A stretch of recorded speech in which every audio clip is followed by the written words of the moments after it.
Dr. Doreen Grand-Pichet is the Dr. Doreen is an expert in autism. Doreen Grand-Pichet. Dr. Grand-Pichet. Dr. Doreen Grand-Pichet. Dr. Doreen Grand-Pichet is a visionary in the field of autism. Now you can ask her questions on Ask Dr. Doreen.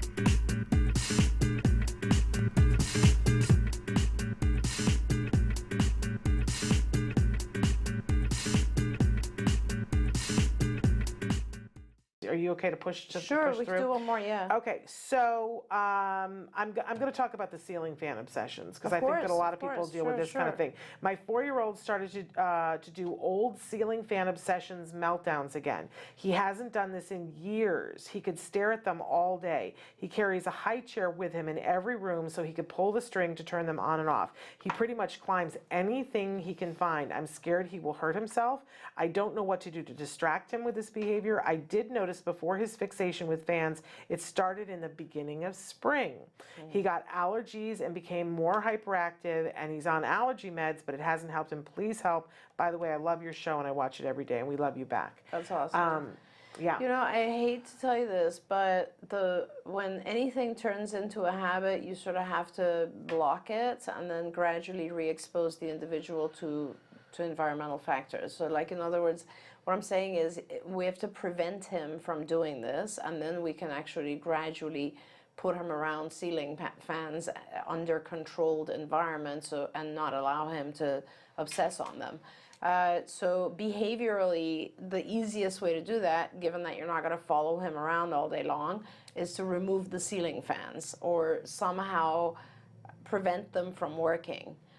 You know, like maybe electrically manipulate the electricity so that that switch that turns them on doesn't turn on, and you can only turn them on with, let's say, or maybe not even that, just like don't turn them on for a week. And basically he will lose his interest in that, and then two things will happen. One is you have to eventually reinstate them and prevent him. So before you reinstate the use of the ceiling fans, we need to now teach him something else to do so that he is engaged in some other activity that could potentially fulfill this desire to see something. You know, I don't know exactly what the function of this is, but from my particular perspective, this is a very common self-stimulatory behavior that happens, and it's not just within autism, by the way. It's sort of a repetitive type of behavior that happens in obsessive compulsive individuals. So to me personally, it increases with anxiety, and I think that you need to try to figure out kind of whether it was an allergic period or whatever it was. You need to kind of look at what instigated this return. Usually when our kids start to get a little anxious or overstressed or like there's too much on their plate, they start doing things that they used to do. It's sort of a fall back into a compulsive behavior that made them feel good. And by the way, that's not just our kids. We all do that, right? It's like overeating when we're stressed or whatever it is, right? So I would say basically you should stop the fans, remove them or turn them off electrically, and then engage him, because otherwise the thing that will happen is he'll find some other thing that rotates, like a record player or I don't know, something else, and he'll start visually self-stimming on something else. So make sure that you don't allow that to happen, and then you gradually bring back the one fan at a time and turn the fan on for 3 minutes and have him do something else. If he starts looking at it again or obsessing, turn it off. He can only have you basically make it so that the fan will remain on as long as he's engaged with, let's say, TV or an iPad or something that is also interesting to him. Okay, but easier if you go ahead and have a way that blocks it. You need to start by blocking it anyway, because it sounds like there's one in every room. But just saying, it's a lot of times parents, we misunderstand and think that it's a conversation at the switch and saying no. No. It's so much easier.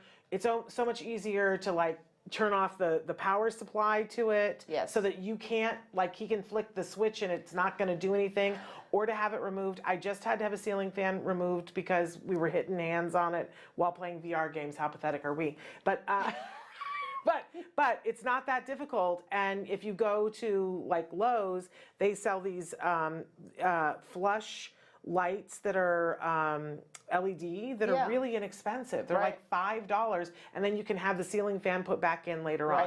It's a very like minimal thing. It's not the big thing that you think. But if you make it still so that there's a discussion around the switch, your life's going to be miserable. Absolutely right. So make a way so that it like no matter what happens, he can't do it when you're not there. That there's no way for you know whatever it is to make it do that. Right. Because I'm just telling you, parents, that doesn't occur to us. We're like, oh well, how am I going to convince him not to do it? No, it has to be shut off. No, yeah. Or just removed. Or removed, so that it isn't a possibility, and that you're It's not just the person easier in that charge way, of it on a yeah. minute-by-minute Absolutely. basis. Yeah. Right.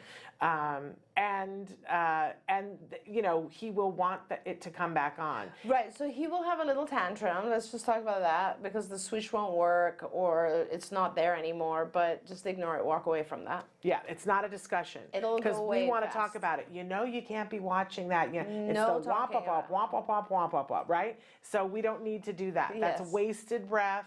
It actually makes it worse. That is absolutely right. But it's what I would do if someone didn't direct me to do it, Sure, right? sure. In any case. All right, we are officially out of time, but we thank you so much.